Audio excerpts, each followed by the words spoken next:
Membuat baju gaun ini cukup simpel sekali, langsung aja di tutorialnya. Sebelumnya bahannya udah saya rapikan terlebih dahulu dan temukan motifnya. Dan setelah itu saya letakkan pola, setelah udah itu saya potong bahannya, saya gunting ya. Tapi saya pakai gunting yang tajam, yang khusus, yang ada payet-payetnya ya. Kalau di aku menggunakan gunting yang khusus untuk payet, kalau yang untuk saten khusus juga untuk saten ya, karena yang ada payetnya ini bikin gunting tumpul gitu ya. Kalau dipakai gunting payet, sebaiknya kalian pakai gunting khusus untuk yang berpayet. Dan ini bajunya hampir saja selesai yang saya mau potong, karena ini saya tetap menggunakan meteran supaya hasil kampo ini tidak besar kecil gitu ya.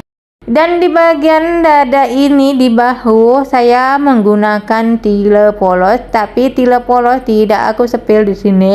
Kalau kalian penasaran, di video sebelumnya, video yang dulu ada ya, kalian kunjungi di profil aku, di situ banyak tutorialnya ya, cara memasang resleting apa gitu ya, dan juga tempel bunga. Dan ini langsung di video ini ya, baju ini udah selesai yang saya jahit di bagian badan.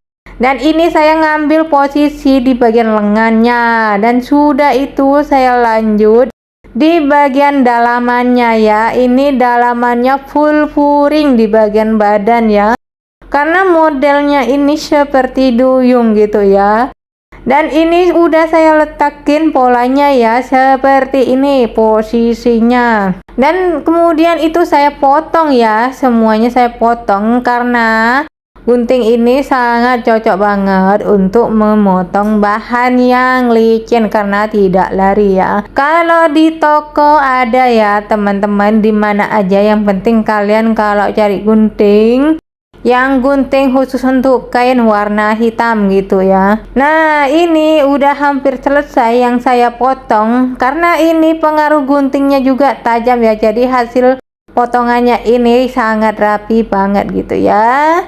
Mungkin ini bermanfaat buat kalian ya teman-teman. Kalau kalian masih susah meletakkan kampu ini, sebaiknya kalian kasih batas kapur ya, supaya hasil potongannya itu tidak miring, karena ini kampunya memang khusus dari saya ya, untuk patokan kampu bawah dan di bagian dada, yang di bagian lengan itu seberapa ya, udah aku bilangin aja ya. Kalau di samping saya batasi kampu kalau bisa 3 cm ya, kalau kebanyakan 2,5 cm, kalau di bagian lingkaran lengan cuma 1 cm. Udah itu udah selesai ya yang saya potong di bagian semuanya, dan sekarang sudah dijelujur. Langsung singkat aja, bajunya sudah jadi ya. Ini ya yang saya sepil, hasilnya yang saya kerjakan dari tadi, tidak semuanya yang saya sepil. Udah gitu aja. Terima kasih semuanya yang sudah menonton di video saya. Bye bye.